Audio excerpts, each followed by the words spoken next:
نماز عصر کے بعد یہ چھوٹی سی تسبیح پڑھتا ہوں، ہر مہینے کروڑوں روپیہ کماتا ہوں۔ بسم اللہ الرحمن الرحیم۔ محترم ناظرین، آج ایک میں ایسا عمل آپ کی خدمت میں پیش کرنے لگی ہوں جو نماز عصر کے وقت آپ نے کرنا ہے۔ جو شخص غریب ہے، تنگ دست ہے، بے سہارا ہے، اس شخص کو چاہیے وہ عمل یہ ضرور کرے۔ اس وظیفے سے انشاءاللہ آپ کا سارا قرضہ اتر جائے گا، وہ لاکھوں کروڑوں کا مالک بن جائے گا۔ اللہ تعالیٰ نے اس عمل کی برکت سے اس بندے کو ارب پتی بنا دے گا۔ اگر وہ فقیر ہے، تنگ دست ہے، اس کے گھر میں کچھ نہیں ہے، اپنا گاڑی بنگلہ اس کے پاس کچھ بھی نہیں ہے، ایسا بندہ بھی اگر اس عمل کو کر لیتا ہے تو انشاءاللہ چند دنوں کے اندر اندر اس کا مقدر سنور جائے گا، اس کی قسمت بدل جائے گی۔ آپ نے یہ عمل روز چلتے پھرتے بھی پڑھ سکتے ہیں، بیٹھے بیٹھے بھی پڑھ سکتے ہیں، یہ مخصوص وقت میں بھی پڑھ سکتے ہیں۔ یہ بڑا آسان عمل ہے۔ محترم ناظرین، جو لوگ کاروبار کی وجہ سے پریشان ہیں، ملازمت کی وجہ سے پریشان ہیں، جن کے گھروں کے اندر تنگ دستیوں نے ڈیرے لگائے ہیں، بے روزگاری جن کے گھر سے ختم نہیں ہو رہی، رزق جن کے گھر میں نہیں آتا، انشاءاللہ رزق ان کا دیوانہ ہو جائے گا، رزق ان کے پیچھے پیچھے آئے گا۔ اور وہ لوگ جو اس عمل کو کر چکے ہیں، الحمدللہ 100% انہوں نے اس عمل سے رزلٹ اچھا حاصل کیا ہے، 100% اس عمل کو مجرب پایا ہے۔ آپ بھی اس عمل سے مایوس نہیں ہوں گے، یہ عمل کبھی مایوس نہیں کرتا آپ کو۔ اگر آپ کے حاسدین آپ کے پیچھے پیچھے ہر وقت لگے ہوئے ہیں، اللہ تعالیٰ اس عمل کی برکت سے آپ کو حاسدوں کے شر سے محفوظ فرما لیں گے۔ لیکن آپ نے یہ 3 کام اپنی زندگی میں ضرور اپنا لینے ہیں۔ آپ کی اور آپ کی نسلوں کو اللہ تعالیٰ کسی کا محتاج نہیں ہونے دے گا۔ یہ میں آپ کو بڑا اہم نکتہ بتانے جا رہی ہوں، اس پر توجہ کیجیے، اس کو اپنی زندگی، اپنی اولاد کی زندگیوں میں داخل کر دے۔ یقین جانیے آپ اربوں خربوں میں کھیلیں گے، اور اس عمل کے بعد اللہ تعالیٰ نے آپ کی قسمت اور آپ کے مقدر کو کھول دینا ہے۔ اللہ تعالیٰ نے آپ کی توجہ قبول فرمانی ہے۔ اس عمل کی برکت سے گناہوں کی بخشش ہو جاتی ہے، انسان پاکیزہ اور صاف ستھرا ہو جاتا ہے، انسان کا عبادت میں دل لگنے لگ جاتا ہے، گناہوں سے بندے کو نفرت ہو جاتی ہے۔ اس عمل کے جتنے بھی فائدے بتاؤں وہ کم ہے، لیکن جب آپ اس عمل کو کریں گے، پہلے ہی دن اس عمل کی تاثیر ملے گی۔ انشاءاللہ اللہ تبارک و تعالیٰ کا ایسا کرم ہوگا کہ آپ کے گھر کے اندر وہاں سے رزق آئے گا جہاں آپ کا گمان اور تصور بھی نہیں ہوگا۔ ناظرین، وظیفہ شروع کرنے سے پہلے میں آپ کو نماز عصر کی فضیلت سے آگاہ کرنا چاہتی ہوں۔ نبی کریم صلی اللہ علیہ وآلہ وسلم نے فرمایا، جس کی نماز عصر چھوٹ گئی گویا اس کا گھر اور مال سب لٹ گیا، یعنی نماز عصر کا فوت ہونا بربادی اعمال میں سے ہے۔ پیارا آقا صلی اللہ علیہ وآلہ وسلم نے ارشاد فرمایا، وہ شخص ہرگز جہنم میں نہیں جائے گا جو سورج سے نکلنے سے پہلے اور سورج غروب ہونے سے پہلے والی نماز پڑھے، یعنی جو فجر اور عصر کی نماز ادا کرے۔ حضرت جریر بن عبداللہ رضی اللہ تعالی عنہ فرماتے ہیں، ہم لوگ نبی کریم صلی اللہ علیہ وآلہ وسلم کی خدمت میں حاضر تھے۔ آپ صلی اللہ علیہ وآلہ وسلم نے فرمایا، چودھویں رات کے چاند کی طرف دیکھا اور کہا، تم لوگ اپنے رب کو اسی طرح دیکھو گے جیسے اس چاند کو دیکھ رہے ہو۔ اس دیکھنے سے تم کو کسی بھی قسم کی مشقت اور تکلیف نہیں ہوگی، اس لیے اگر تم سے سورج کے طلوع سے پہلے یعنی فجر اور غروب سے پہلے یعنی نماز عصر کی نمازوں کو پڑھنے میں کوتاہی نہ کرو تو ایسا ضرور کرو۔ پھر آپ نے اس آیت مبارکہ کی تلاوت فرمائی۔ ترجمہ، سورج نکلنے اور غروب سے پہلے اللہ کی پاکیزگی بیان کرو۔ حدیث پاک میں رسول اکرم صلی اللہ علیہ وآلہ وسلم نے فرمایا، جو شخص فجر اور عصر کی نماز پڑھے وہ جنت میں داخل ہوگا۔ ناظرین، اللہ پاک کے جو اسماء حسنہ ہیں ان کو پڑھنے کے بے شمار فضائل و برکات ہیں۔ اسماء حسنہ کی تعداد 99 ہے۔ ان کی تعریف میں ایک اور حدیث پاک ہے۔ حضور نبی کریم صلی اللہ علیہ وآلہ وسلم کا فرمان ہے، اگر کوئی شخص اللہ تعالیٰ کے 99 نام یاد کر لیتا ہے، ان کو پڑھ کر جو بھی اللہ تعالیٰ سے دعا مانگتا ہے، ان کے معنی یاد کر لیتا ہے، ان پر عمل کر لیتا ہے تو بے شک جنت میں جائے گا۔ اللہ پاک کے جو سارے نام ہیں وہ بے شمار فضائل و برکات کے حامل ہیں۔ ان کو پڑھ کر اللہ پاک سے اپنی مشکلات کے حل کے لیے دعا کریں۔ آپ کی جو بھی مشکلات ہیں انشاءاللہ فوراً حل ہو جائیں گی۔ وقت کی نزاکت کو مد نظر رکھتے ہوئے آئیے وظیفے کی طرف چلتے ہیں۔ محترم ناظرین، آج کے دن یہ وظیفہ آپ نے نماز عصر کے وقت کرنا ہے۔ اس وظیفے کو عورتیں خاص ایام میں نہیں کر سکتی کیونکہ یہ نماز عصر کے بات کرنے کا وظیفہ ہے۔ جب آپ نماز عصر ادا کر لیں تو آپ نے سب سے پہلے نبی کریم صلی اللہ علیہ وآلہ وسلم کی ذات گرامی پر 11 مرتبہ درود شریف پڑھنا ہے۔ درود آپ کوئی سا بھی پڑھ سکتے ہیں۔ آپ صلی اللہ علیہ وآلہ وسلم صلی اللہ علیہ النبی الامی یا نماز والا درود ابراہیمی بھی پڑھ سکتے ہیں۔ ایک مرتبہ ثواب کی نیت کے ساتھ میرے ساتھ ضرور پڑھیں۔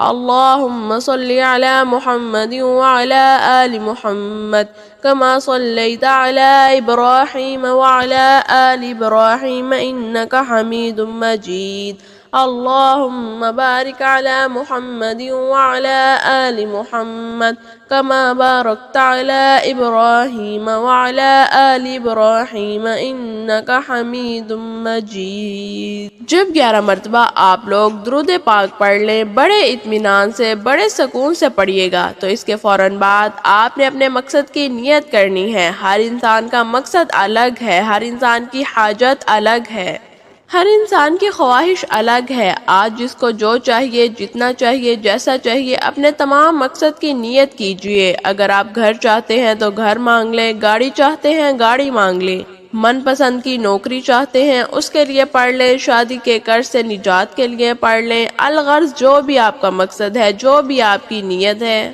آپ نے اپنے مقصد کی نیت کرتے ساتھ ہی فوری طور پر آپ نے ایک مرتبہ اعوذ باللہ من الشیطان الرجیم بسم اللہ الرحمن الرحیم پڑھ کر وظیفے کا آغاز کرنا ہے۔ سب سے پہلے نمبر پر آپ نے اللہ تعالیٰ کے یہ 2 نام پڑھنے ہیں، یا اللہ یا رحمانو۔ کیسے پڑھنے ہیں، کتنی بار پڑھنے ہیں، توجہ کریں۔ یا اللہ یا رحمانو 1 بار ہو گیا، یا اللہ یا رحمانو 2 بار ہو گیا، یا اللہ یا رحمانو 3 بار ہو گیا۔ اس طرح آپ یا اللہ یا رحمانو کو ہاتھ کی انگلیوں پر پڑھ لیں، تسبیح کے دانوں پر پڑھ لیں۔ آپ نے صرف اور صرف 100 مرتبہ یعنی ایک پوری تسبیح پڑھنی ہے، اور یہ آپ نے تسبیح نماز عصر کے بعد کرنی ہے۔ انشاءاللہ آپ کے رزق میں برکت ہوگی، جو شر ہیں وہ آپ سے دور چلے جائیں گے، خیر ہی خیر اور عافیت کا معاملہ ہوگا۔ جب آپ 100 مرتبہ یعنی ایک تسبیح یا اللہ یا رحمانو کی پڑھ لیں گے، اب آپ نے دوسرے نمبر پر 3 مرتبہ سورہ اخلاص پڑھنی ہے۔ ناظرین سورہ اخلاص سن لیں۔ بسم اللہ الرحمن الرحیم قل هو اللہ احد اللہ الصمد لم یلد ولم یولد وَلَمْ يَكُنْ لَهُ كُفُوًا أَحَدٌ۔ حضرت انس بن مالک رضی اللہ تعالی عنہ نبی کریم صلی اللہ علیہ وآلہ وسلم سے روایت کرتے ہیں، جو شخص روزانہ 200 مرتبہ قل هو اللہ احد پڑھے گا، اس کے 50 سال کے گناہ اس کے نامہ اعمال سے مٹا دیے جاتے ہیں۔ البتہ اگر قرض ہو تو وہ معاف نہیں ہوتا جب تک ادا نہ کرے، یہ صاحب حق معاف نہ کرے۔ ایک اور حدیث میں ہے کہ حضرت انس نبی کریم صلی اللہ علیہ وآلہ وسلم سے روایت کرتے ہیں، جو شخص سوتے وقت دائیں کروٹ پر لیٹ کر 100 مرتبہ قل هو اللہ احد پڑھے گا تو قیامت کے دن اللہ فرمائیں گے، اے بندے دائیں جانب سے جنت میں داخل ہو جا۔ یعنی آپ اس عمل سے اندازہ لگا سکتے ہیں، چھوٹا سا کام ہے، چھوٹا سا عمل ہے، اس کی فضیلت اور اجر کتنا زیادہ ہے۔ ایک آدمی کو سورہ اخلاص سے بہت محبت تھی، اس محبت کی وجہ سے وہ اس سورت کو ہر نماز کی قرات کے اختتام پر پڑھتے تھے۔ اللہ تعالیٰ نے اس کو اس سورت کی محبت کی وجہ سے اس سے جنت میں داخل کر دیا۔ سبحان اللہ۔ ایک اور حدیث میں آیا ہے کہ رسول صلی اللہ علیہ وآلہ وسلم نے اس صحابی کے متعلق جو امام تھے، جو ہر نماز میں قل هو اللہ احد پڑھتے تھے، جب ان سے اس کا سبب دریافت کیا تو انہوں نے کہا، مجھے اس سورت سے بے حد محبت ہے۔ فرمایا، اس شخص کو خبر دے دو کہ بے شک اللہ تعالیٰ بھی اس شخص سے محبت کرتے ہیں۔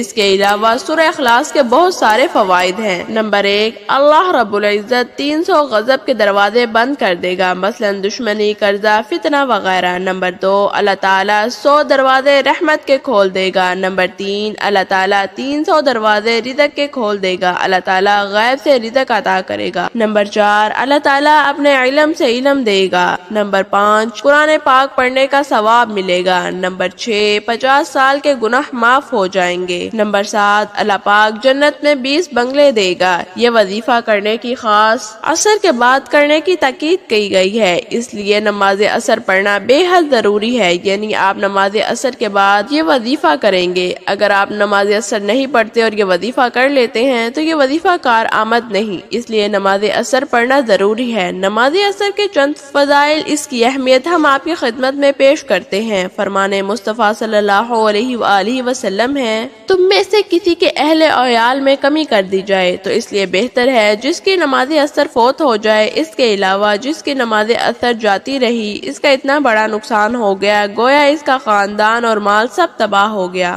حضرت موسیٰ عشری رضی اللہ تعالی عنہ سے روایت ہے کہ نبی کریم صلی اللہ علیہ وآلہ وسلم نے فرمایا، جس نے ٹھنڈے وقت کی 2 نمازیں پڑھیں، فجر اور عصر کی نماز، تو وہ جنت میں جائے گا۔ اس کے علاوہ نبی کریم صلی اللہ علیہ وآلہ وسلم کا فرمان ہے، عصر کے بعد جو وقت ہوتا ہے یہ قبولیت کا وقت ہے۔ اس وقت میں اگر اللہ تعالیٰ سے جو بھی سچے دل سے مانگا جائے تو وہ فوراً مل جاتا ہے۔ جب آپ یہ دونوں اعمال بتائے گئے طریقے سے پڑھ لیں، اس کے بعد آپ نے ویسے ہی آخر میں 11 مرتبہ درود شریف پڑھنا ہے جس طرح آپ نے شروع میں پڑھنا تھا۔ اب آپ نے دونوں ہاتھ اٹھا کر اللہ تعالیٰ سے دعا کرنی ہے۔ آپ جو بھی دعا مانگیں گے اللہ تعالیٰ قبول فرمائیں گے۔ یہ عمل کرنے سے آپ کی دولت کی جتنی بھی تنگی ہے فوراً ختم ہو جائے گی۔ آپ جیسے ہی یہ عمل کریں گے مالا مال ہو جائیں گے، آپ کی بند قسمت کے تالے کھل جائیں گے، آپ کی غیب سے مدد ہوگی۔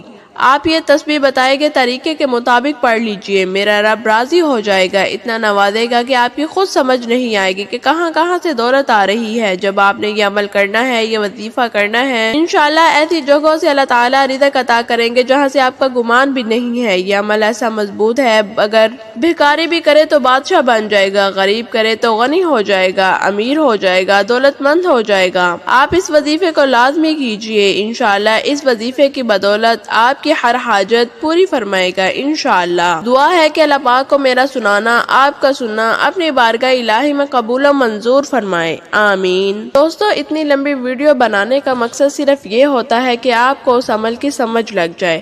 اگر ہم سیدھا ہی آپ کو عمل بتا دیں گے تو آپ کے اندر وہ ذوق و شوق نہیں پیدا ہوگا، اس لیے یہ عمل کے تمام فوائد بتائے جاتے ہیں تاکہ آپ کے اندر عمل کرنے کا جذبہ پیدا ہو۔